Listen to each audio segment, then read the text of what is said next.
ബാറക്കുമോർ പിതാവിനും പുത്രനും പരിശുദ്ധ റൂഹായിക്കും സ്തുതി ആദ്യം മുതൽ നമ്മുടെ മേൽ തൻ്റെ കരുണയും മനോനീക്കുണ്ടായിരിക്കുമാറാകട്ടെ. ആമേൻ. Praise the Lord. ഹല്ലേലൂയ. ദൈവ തിരുനാമത്തിന് മഹത്വം ഉണ്ടായിരിക്കട്ടെ. ദൈവത്തിൻ്റെ വലിയ കൃപയാൽ വീണ്ടും ദൈവവചനത്തിൻ്റെ കീഴിലായിരിക്കുവാൻ സ്വർഗത്തിലെ ദൈവം നമുക്കൊരുക്കിയ ഈ നല്ല അവസരത്തിനായി ദൈവത്തിന് മഹത്വം കൊടുക്കാം. അനുഗ്രഹം പ്രാപിക്കാൻ എന്ത് ചെയ്യണമെന്ന് നാം ചിന്തിക്കുകയാണ്, ധ്യാനിക്കുകയാണ്. ദൈവത്തിൻ്റെ സന്നദ്ധിയിൽ ദൈവത്തിൻ്റെ അനുഗ്രഹം പ്രാപിക്കാൻ ഒരു മുഖാന്തരമാണ് പ്രാർത്ഥന എന്നുള്ളത്. എന്നാൽ പ്രാർത്ഥന പലതരത്തിലുണ്ട്. ദൈവത്തിൽ നിന്ന് അനുഗ്രഹം പ്രാപിക്കാൻ, ഒരു വ്യക്തിയുടെ ജീവിതത്തിൽ ദൈവാനുഗ്രഹം പ്രാപിക്കാൻ ഒരു വ്യക്തിക്കുണ്ടായിരിക്കേണ്ട ഒരു പ്രാർത്ഥനയാണ് വ്യക്തിപരമായ പ്രാർത്ഥന. വ്യക്തിപരമായ പ്രാർത്ഥനയിലൂടെ ഏത് പ്രതിസന്ധിയെയും അതിജീവിക്കുവാൻ കഴിയുമെന്ന് ദൈവത്തിൻ്റെ വചനം വ്യക്തമായി വെളിപ്പെടുത്തുന്നു. പഴയ നിയമത്തിൽ ദൈവത്തോട് ദൈവസന്നിധിയിൽ വ്യക്തിപരമായി പ്രാർത്ഥിക്കുന്ന പ്രാർത്ഥനയിലൂടെ അസാധ്യങ്ങളെ സാധ്യമാക്കിയ ദൈവത്തിൻ്റെ മഹത്വം കണ്ട ഒരു വ്യക്തിയാണ് ദാനിയേൽ. ദാനിയേലിനെ കുറിച്ച് ചിന്തിക്കുമ്പോൾ ദാനിയേൽ പ്രാർത്ഥന വീരനായ, ദൈവത്തോട് വ്യക്തിപരമായ പ്രാർത്ഥനയിൽ ബന്ധമുള്ള ഒരു വ്യക്തിയാണെന്ന് നമുക്ക് വിശുദ്ധ ഗ്രന്ഥത്തിലൂടെ കാണാൻ സാധിക്കും. ഒരു മനുഷ്യൻ്റെ ജീവിതത്തിൽ ദൈവവുമായുള്ള വ്യക്തിപരമായ ബന്ധമാണ് വ്യക്തിപരമായ പ്രാർത്ഥന. നമ്മുടെ വ്യക്തിപരമായ ജീവിതത്തിൽ ദൈവവുമായിട്ടൊരു വ്യക്തിപരമായ ബന്ധമുണ്ടോ? ഞാൻ ദൈവവുമായുള്ള ബന്ധം ഏത് രീതിയിലാണ് എന്ന് ചിന്തിക്കുന്നത് നല്ലതാണ്. നമുക്കറിയാം, കർത്താവായ യേശുക്രിസ്തു തൻ്റെ പരസ്യശുശ്രൂഷ കാലഘട്ടങ്ങളിൽ അവൻ അതിരാവിലെ മലയിൽ നിന്ന് വിജനദേശത്ത് നിന്ന് ഇറങ്ങി വരുന്നതായിട്ട് കാണാൻ സാധിക്കും. അവൻ്റെ ശുശ്രൂഷ കഴിയുമ്പോൾ കർത്താവായ യേശുക്രിസ്തു മലയിലേക്ക് അല്ലെങ്കിൽ വിജന സ്ഥലത്തേക്ക് മാറിപ്പോകുന്നതായിട്ട് കാണാൻ സാധിക്കും. അവിടെ ഒറ്റയ്ക്കിരുന്ന് വ്യക്തിപരമായി പ്രാർത്ഥിക്കുന്ന യേശുവിനെ പല സ്ഥലങ്ങളിലും വിശുദ്ധ ഗ്രന്ഥത്തിൽ നമുക്ക് കാണാൻ സാധിക്കും. ഗെത്സമൻ തോട്ടത്തിൽ സ്ലീഹന്മാർ ഉറങ്ങുമ്പോഴും ഉണർന്നിരുന്ന് പ്രാർത്ഥിക്കുന്ന കർത്താവായ യേശുക്രിസ്തുവിനെ നമുക്ക് കാണാൻ സാധിക്കും. നമ്മുടെ വ്യക്തിപരമായ ജീവിതത്തിൽ ദൈവവുമായുള്ള വ്യക്തിപരമായ ബന്ധം വ്യക്തിപരമായ പ്രാർത്ഥനയിലൂടെ ഉണ്ടോ എന്നൊന്ന് പരിശോധിക്കുക നല്ലതാണ്. നമ്മുടെ ജീവിതത്തിലുണ്ടാകുന്ന പ്രതിസന്ധികളെ അതിജീവിക്കുവാൻ, പ്രശ്നങ്ങളെ അതിജീവിക്കുവാൻ വ്യക്തിപരമായ പ്രാർത്ഥന അത് സഹായകമാണ് എന്ന് ദാനിയേലിൻ്റെ ജീവിതത്തിലൂടെ നമുക്ക് കാണാൻ സാധിക്കും. കർത്താവിൻ്റെ വചനം പരിശോധിക്കുമ്പോൾ ദാനിയേലിൻ്റെ പുസ്തകം 6-ാം അധ്യായം അതിൻ്റെ 10-ാമത്തെ വാക്യത്തിൽ അവിടെ ദാനിയേലിനെ കുറിച്ച് കർത്താവിൻ്റെ വചനം എങ്ങനെ പറയുന്നു? അവൻ മാളിക മുറിയുടെ കിളിവാതിൽ യെരുശലേമിന് നേരെ തുറന്നിരുന്നു. താൻ മുമ്പേ ചെയ്തു വന്നതുപോലെ ദിവസം 3 പ്രാവശ്യം മുട്ടുകുത്തി തൻ്റെ ദൈവത്തിൻ്റെ സന്നിധിയിൽ പ്രാർത്ഥിച്ച് സ്തോത്രം ചെയ്തു. ദാനിയേൽ മുമ്പ് ചെയ്യാറുള്ളതുപോലെ ഒരു പ്രവൃത്തി ചെയ്യുകയാണ്. അതായത് തൻ്റെ മുറിയിൽ കടന്ന് തൻ്റെ മാളിക മുറിയുടെ വാതിൽ യെരുശലേമിന് നേരെ തുറന്ന് താൻ മുമ്പേ ചെയ്യുന്ന പോലെ ദിവസം 3 പ്രാവശ്യം മുട്ടുകുത്തി തൻ്റെ ദൈവത്തിൻ്റെ സന്നിധിയിൽ പ്രാർത്ഥിച്ച് സ്തോത്രം ചെയ്തു വന്നു. ദാനിയേലിൻ്റെ ഒരു പതിവ് പ്രാർത്ഥനയാണ് തൻ്റെ മുറിയിൽ കടന്ന്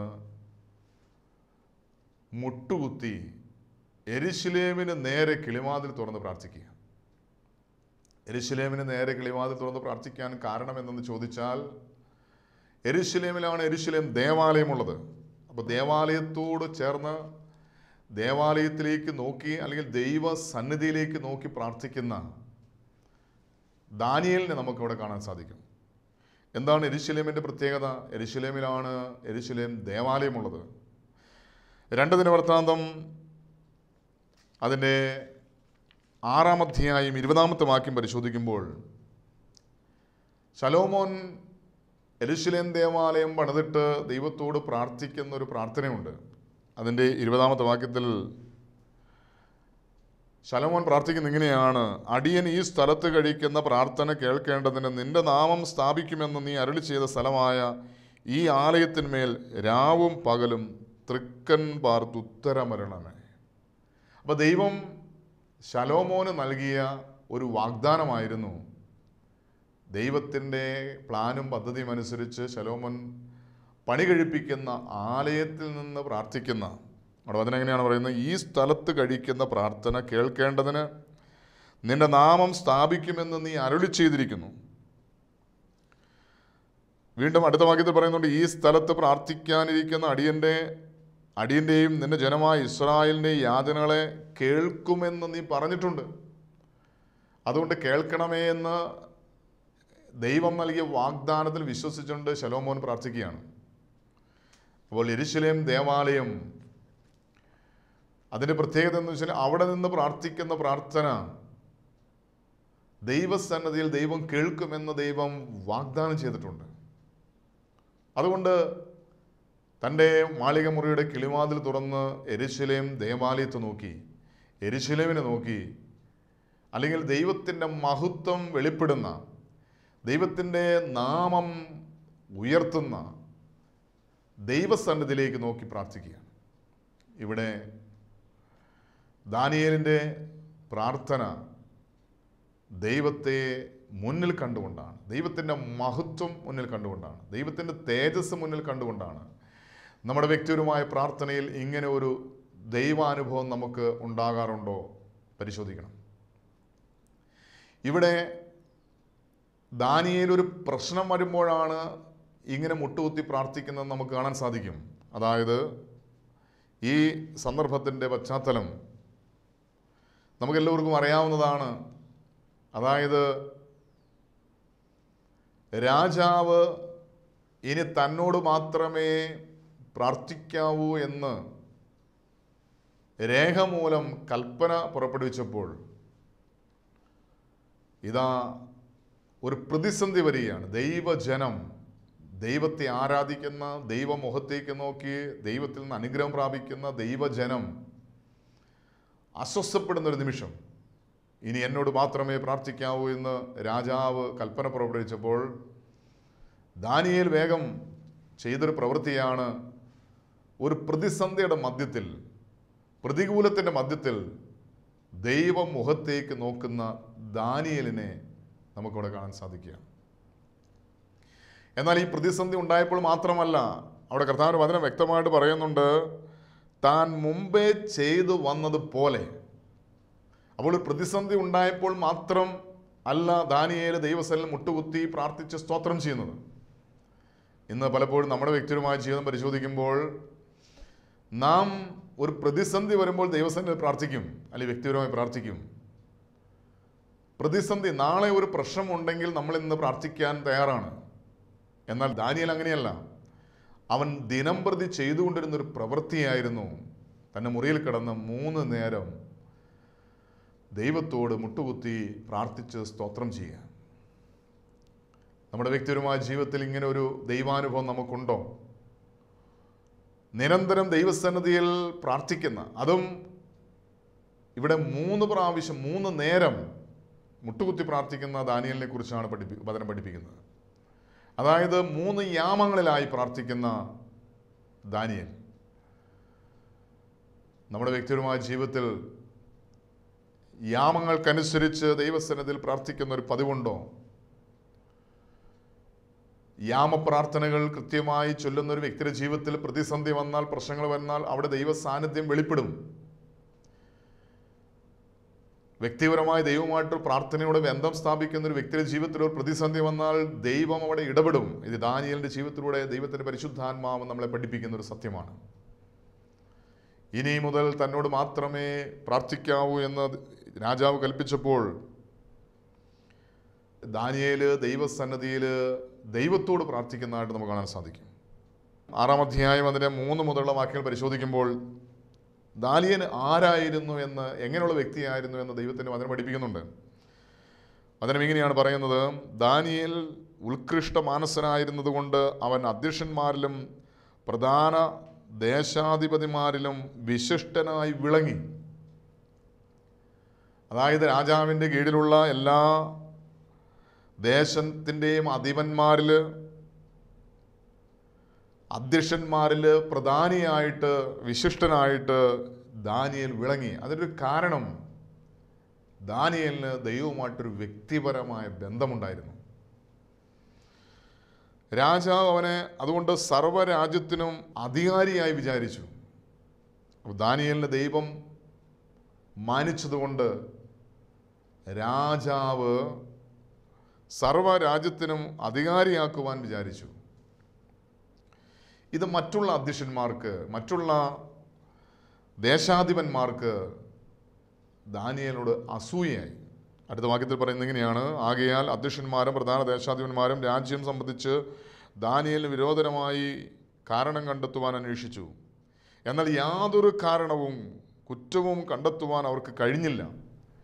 അതായത് ദാനിയേൽ ഒരു കുറ്റമില്ലാത്ത, മറ്റുള്ളവർ നോക്കുമ്പോൾ കുറ്റം കണ്ടെത്താൻ കഴിയാത്ത ഒരു വ്യക്തിയായി ദാനിയേൽ മാറി. അതിൻ്റെ കാരണം ദാനിയേൽ ദൈവത്തിൻ്റെ നിയമങ്ങൾ അനുസരിക്കുന്ന, ന്യായപ്രമാണം അനുസരിക്കുന്ന, ദൈവമായിട്ടൊരു വ്യക്തിപരമായ ബന്ധമുള്ള ഒരു വ്യക്തിയായിരുന്നു.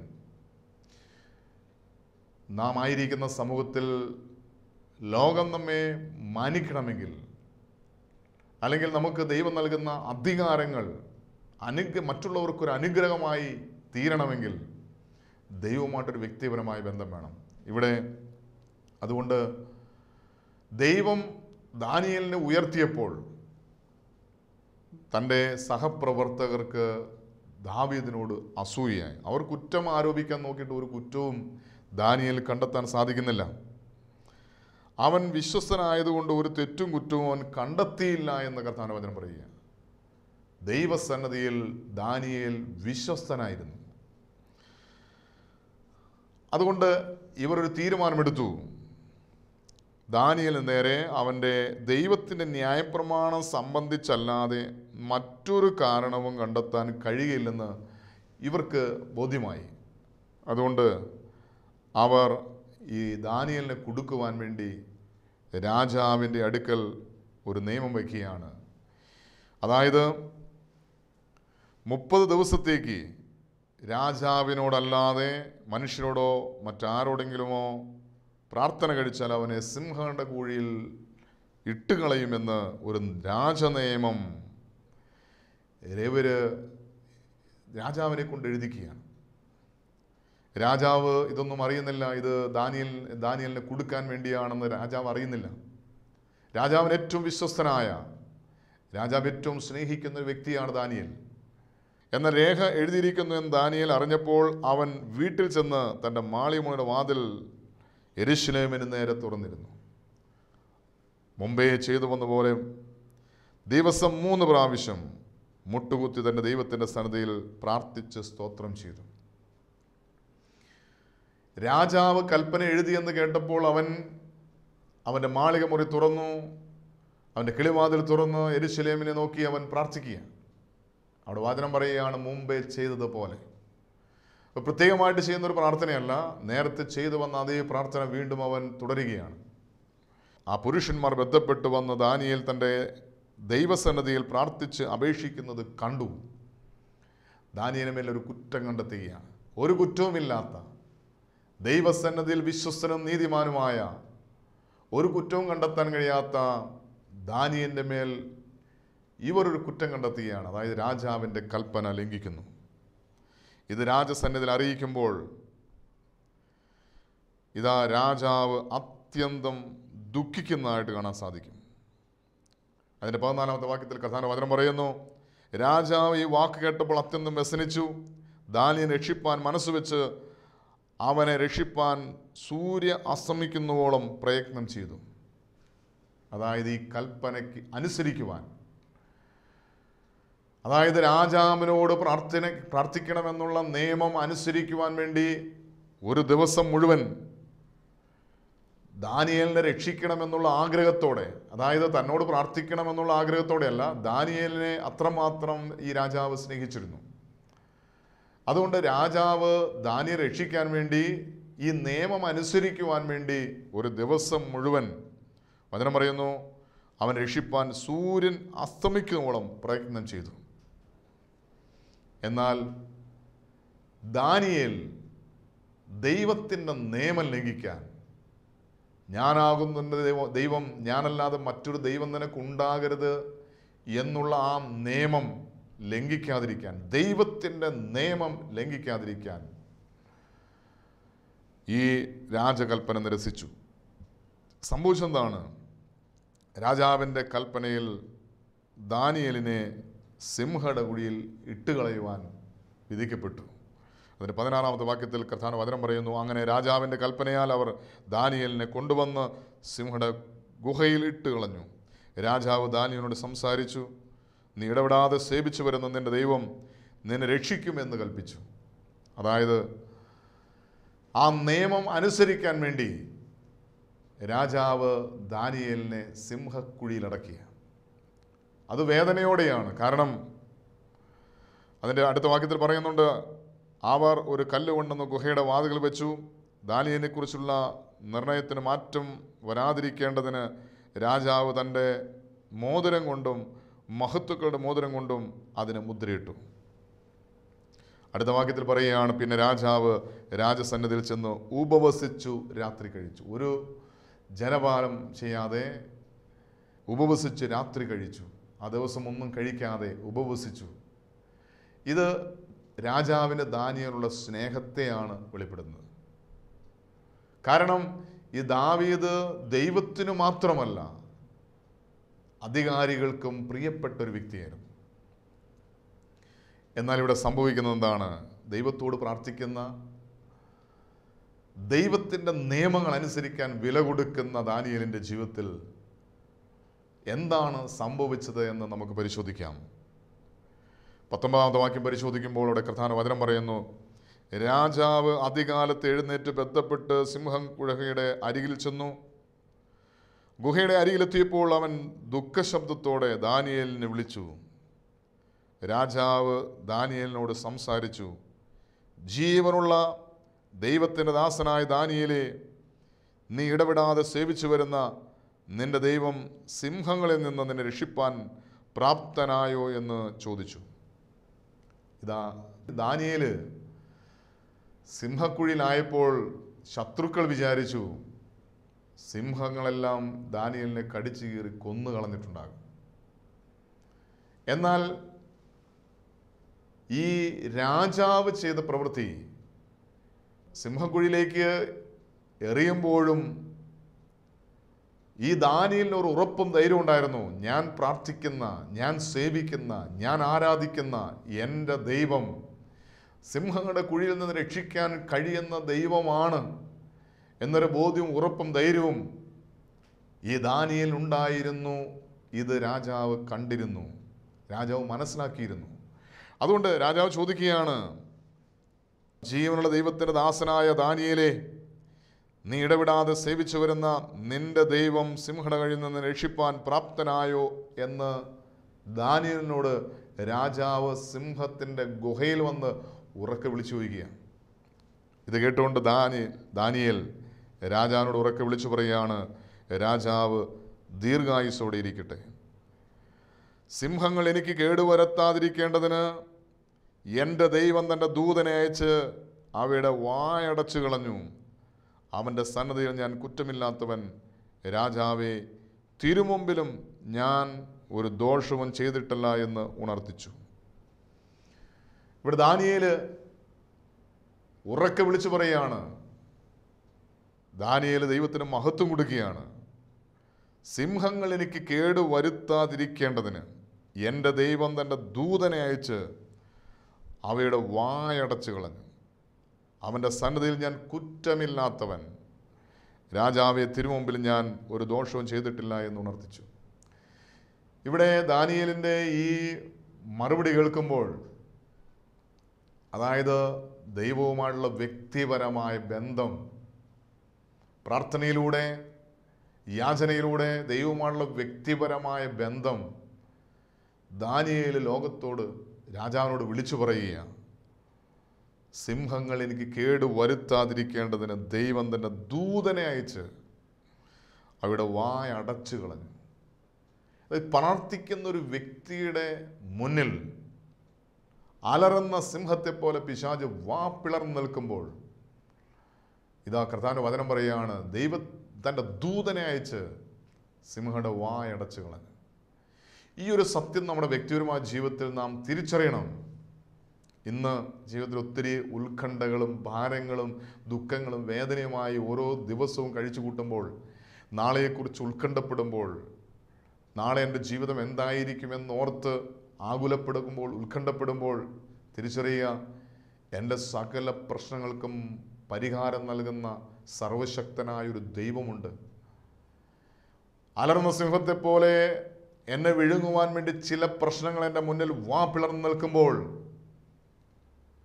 ആ വായടയ്ക്കുവാൻ കഴിയുന്ന ദൈവമാണ് എൻ്റെ കർത്താവാണ്.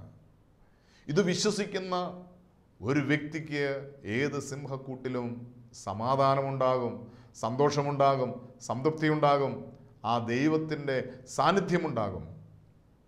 ഇവിടെ ദൂതന്മാരുടെ സംരക്ഷണം ദാനിയേൽ ലഭിച്ചു. കാരണം ദാനിയേലിൻ്റെ പ്രാർത്ഥന ദൈവമായുള്ള വ്യക്തിപരമായ ബന്ധത്തിന് കാരണമായി തീർന്നു. ദൈവമായുള്ള വ്യക്തിപരമായ ബന്ധം ദാനിയേലിനെ സിംഹങ്ങളുടെ കൂട്ടിൽ നിന്ന്, സിംഹങ്ങളുടെ വായിൽ നിന്ന് രക്ഷിപ്പാൻ മുഖാന്തരമായി. ഇത് രാജാവ് കേട്ടപ്പോൾ അത്യന്തം സന്തോഷിച്ചു. ദാനിയേലിനെ ഗുഹയിൽ നിന്ന് കയറ്റുവാൻ കൽപ്പിച്ചു. ദാനിയേലിനെ ഗുഹയിൽ നിന്ന് രക്ഷിച്ചു എന്ന് മാത്രമല്ല, അതിന് 24-ാമത്തെ വാക്യത്തിൽ പറയുന്നു, പിന്നെ രാജാവിൻ്റെ കൽപ്പനയാർ അവർ ദാനിയേലിനെ കുറ്റം ചുമത്തിയവരെ കൊണ്ടുവന്ന് അവരെയും മക്കളെയും ഭാര്യമാരെയും സിംഹയുടെ കുഴിയിൽ ഇട്ടുകളഞ്ഞു. അവർ ഗുഹയുടെ അടിയിൽ എത്തും മുമ്പ് സിംഹങ്ങൾ അവരെ പിടിച്ചു, അവരുടെ ആസ്തികളൊക്കെയും തകർത്ത് കളഞ്ഞു. ഇവിടെ നമ്മൾ മറ്റൊരു സന്ദേശം കൂടി കർത്താവ് നമുക്ക് നൽകുകയാണ്. പ്രാർത്ഥിക്കുന്ന, ദൈവത്തെ ആരാധിക്കുന്ന, ദൈവത്തിൻ്റെ നിയമം അനുസരിക്കുന്ന ഒരു വ്യക്തിയുടെ ജീവിതത്തിൽ ആ വ്യക്തിക്കെതിരായി നാം കുറ്റം ചുമത്തുമ്പോൾ, നാം അവരെ വിധിക്കുമ്പോൾ ഒരു മനുഷ്യൻ്റെ അവസ്ഥ എത്ര ദയനീയമാണ് എന്ന് ഈ സംഭവത്തിലൂടെ ദൈവത്തിൻ്റെ പരിശുദ്ധാത്മാവ് നമുക്ക് വെളിപ്പെടുത്തുകയാണ്. അതുകൊണ്ട് ദൈവമായിട്ട് വ്യക്തിപരമായ ബന്ധമുള്ള, ദൈവത്തോട് പ്രാർത്ഥിക്കുന്ന, ദൈവത്തിൻ്റെ നിയമം കാത്ത് സൂക്ഷിക്കുന്ന, പരിപാലിക്കുന്ന, ദൈവവചനമനുസരിച്ച് ജീവിക്കുന്ന ഒരു വ്യക്തിയുടെ നേരെ നമ്മൾ കരം ചൂണ്ടരുത്. ആ വ്യക്തിക്കെതിരായി സംസാരിക്കുക, പ്രവർത്തിക്കുക ചെയ്യുമ്പോൾ നമ്മുടെ അവസ്ഥ എന്താണെന്ന് ദാനിയേലിൻ്റെ ജീവിതത്തിൽ ദാനിയേലിനെതിരായി പ്രവർത്തിച്ച വ്യക്തികളുടെ അനുഭവം നമ്മളെ പഠിപ്പിക്കുകയാണ്. അതുകൊണ്ട് പ്രാർത്ഥിക്കുക, ദൈവസന്നിധിയിൽ ദൈവവുമായിട്ടൊരു വ്യക്തിപരമായ ബന്ധമുണ്ടാക്കിയെടുക്കുന്നത് നമ്മുടെ സകല പ്രതിസന്ധികൾക്ക് ജയം നൽകുവാൻ മുഖാന്തരമായി തീരുമെന്ന് ദാനിയേലിൻ്റെ ജീവിതത്തിലൂടെ ഇന്ന് ദൈവത്തിൻ്റെ പരിശുദ്ധാത്മാവ് നമുക്ക് വെളിപ്പെടുത്തിയിരിക്കുകയാണ്. അതുകൊണ്ട് പ്രാർത്ഥനയിലൂടെ, വ്യക്തിപരമായ പ്രാർത്ഥനയിലൂടെ, ദൈവത്തിൻ്റെ മഹത്വം കണ്ടുകൊണ്ട്, ദൈവ സാന്നിധ്യം അറിഞ്ഞ് അനുഭവിച്ച് ദൈവത്തോട് പ്രാർത്ഥിച്ച് സ്തോത്രം ചെയ്ത് ദൈവവുമായിട്ടൊരു വ്യക്തിപരമായ ബന്ധമുണ്ടാക്കിയെടുക്കുന്ന ഒരു വ്യക്തിയുടെ ജീവിതത്തിൽ അത്ഭുതങ്ങൾ സംഭവിക്കും, അസാധ്യങ്ങൾ സാധ്യമാകും, ദൈവത്തിൻ്റെ മഹത്വം വെളിപ്പെടും. എത്ര വലിയ സിംഹക്കൂട്ടിലാണെങ്കിലും സിംഹയുടെ വായ് തൻ്റെ ദൂതന്മാരെ അയച്ച് അടച്ചു കളയാൻ തക്കവണ്ണം ദൈവം നമുക്ക് വേണ്ടി പ്രവർത്തിക്കും എന്നതിന് ഒരു അടയാളമാണ് ദാനിയേലിൻ്റെ ജീവിതം. നമ്മുടെ വ്യക്തിപരമായ ജീവിതം നമുക്ക് ദാനിയേലിൻ്റെ ജീവിതവുമായിട്ട് ബന്ധപ്പെടുത്തി നമുക്ക് നമ്മളെ ഒന്ന് ദൈവസന്നിധിയിൽ ആത്മശോധന ചെയ്ത് ദൈവവുമായുള്ള വ്യക്തിപരമായ ബന്ധം എങ്ങനെയാണ്, പ്രാർത്ഥിക്കുന്ന, വ്യക്തിപരമായി പ്രാർത്ഥിക്കുന്ന, ദൈവത്തിൻ്റെ സാന്നിധ്യം കണ്ട് അറിഞ്ഞ് അനുഭവിച്ച് ദൈവത്തോട് പ്രാർത്ഥിക്കുന്ന ഒരു പ്രാർത്ഥനാ ജീവിതം നയിക്കുന്ന ഒരു വ്യക്തിയാണോ ഞാൻ എങ്കിൽ ഞാൻ ദൈവത്താൽ അനുഗ്രഹിക്കപ്പെട്ട വ്യക്തി, മറ്റുള്ളവർക്കും ഒരു അനുഗ്രഹമായി തീരുന്നൊരു വ്യക്തിയാണ്. ദാനിയേലിനെ പോലെ തനിക്ക് മറ്റുള്ളവർക്കും ഒരു അനുഗ്രഹമായി തീരുവാൻ ഇന്ന് ദൈവത്തിൻ്റെ പരിശുദ്ധാത്മാവ് നമ്മെ സഹായിക്കേണ്ടതിന് നമുക്ക് വ്യക്തിപരമായി പ്രാർത്ഥിക്കുന്ന, ദൈവമായിട്ടൊരു വ്യക്തിപരമായ ബന്ധമുണ്ടാക്കിയെടുക്കുവാൻ, പ്രാർത്ഥനയിലൂടെ ഒരു ബന്ധമുണ്ടാക്കിയെടുക്കുവാൻ നമുക്ക് നമ്മെ തന്നെ സമർപ്പിക്കാം, പ്രാർത്ഥിക്കാം. ഞങ്ങൾ അത്യധികമായി സ്നേഹിക്കുന്ന ഞങ്ങളുടെ സ്വർഗീയ പിതാവാൻ നല്ല ദൈവമേ, ഈ അനുഗ്രഹിക്കപ്പെട്ട സമയത്തിനായി നന്ദി പറയുന്നു. കർത്താവേ, പ്രാർത്ഥന ഞങ്ങളുടെ ജീവിതത്തിൽ ഒരനുഗ്രഹമാണ് എന്ന് ഞങ്ങൾക്കറിയുവാനും ധ്യാനിക്കുവാനും സാധിച്ചു. എന്നാൽ അതിൽ വ്യക്തിപരമായ പ്രാർത്ഥന, ദൈവമായുള്ളൊരു വ്യക്തിപരമായ ബന്ധത്തിന് കാരണമായി തീരും. അത് ഞങ്ങളുടെ ജീവിതത്തിൽ സകല പ്രശ്നങ്ങൾക്കും പരിഹാരമായി തീരും. ഞങ്ങളുടെ സകല പ്രതിസന്ധികളും ജയിക്കുവാൻ തൻ്റെ ദൂതന്മാരെ അയച്ച് ഞങ്ങളെ വിടുവിക്കുന്ന ദൈവ സാന്നിധ്യം അനുഭവിക്കുവാൻ അത് മുഖാന്തരമായി തീരുമെന്ന് ദാനിയേലിൻ്റെ ജീവിതത്തിലൂടെ കാണുവാനും പഠിക്കുവാനും കർത്താവെ ഞങ്ങൾക്ക് നീ നൽകിയ അവസരത്തിനായി നന്ദി പറയുന്നു. കർത്താവെ, ഇന്ന് കേട്ട വചനപ്രകാരം ഒരു പടി കൂടി ദൈവത്തോട് അടുക്കുവാൻ പ്രാർത്ഥനയിലൂടെ, വ്യക്തിപരമായ പ്രാർത്ഥനയിലൂടെ, യാമപ്രാർത്ഥനയിലൂടെ ദൈവവുമായിട്ടൊരു വ്യക്തിപരമായ ബന്ധമുണ്ടാക്കിയെടുക്കുവാൻ കർത്താവെ 3 നേരം ദൈവസന്നിധിയിൽ മുട്ടുമടക്കി പ്രാർത്ഥിച്ച് സ്തോത്രം ചെയ്ത് ദൈവവുമായിട്ടുള്ള വ്യക്തിപരമായ ബന്ധത്തിൽ അനുഗ്രഹം പ്രാപിക്കുവാൻ ഞങ്ങളെ സഹായിക്കുമാറാകണമെന്ന് പ്രാർത്ഥിക്കുന്നു. ഈ പ്രാർത്ഥനയിൽ പങ്കെടുക്കുന്ന, ഈ ശബ്ദം കേൾക്കുന്ന എല്ലാവരെയും വ്യക്തിപരമായി അനുഗ്രഹിക്കുവാൻ പരിശുദ്ധാത്മാവേ കടന്ന് സഹായിക്കണമേ. അവരുടെ സകല ആവശ്യത്തിൻ്റെ മേലും അവിടുത്തെ അത്ഭുതകരം നീട്ടി ഈ പ്രാർത്ഥിക്കുന്ന നിമിഷം തന്നെ അവരുടെ സകല വിഷയത്തിൻ്റെ മേലും അവിടുത്തെ മുറിഞ്ഞ കരം നീട്ടി അനുഗ്രഹിക്കുമാറാണെന്ന് പ്രാർത്ഥിക്കുന്നു. പരിശുദ്ധ അമ്മേ, ദൈവമാതാവേ, ഞങ്ങൾക്ക് വേണ്ടി പ്രാർത്ഥിക്കണമേ. സകല ശുദ്ധിമാന്മാരെ, ശുദ്ധിമതികളെ ഞങ്ങൾക്ക് വേണ്ടി പ്രാർത്ഥിക്കണമേ. എല്ലാം ഞങ്ങൾക്ക് വേണ്ടി ക്രൂശിൽ മരിച്ചു മരണത്തെ ജയിച്ച് ഉയർത്തെഴുന്നേറ്റ് ഇന്നും ജീവിക്കുന്ന ഞങ്ങളുടെ കർത്താവും ഞങ്ങളുടെ ദൈവവുമായ യേശുവിൻ്റെ അതിപരിശുദ്ധമായ നാമത്തിൽ തന്നെ ആമേൻ.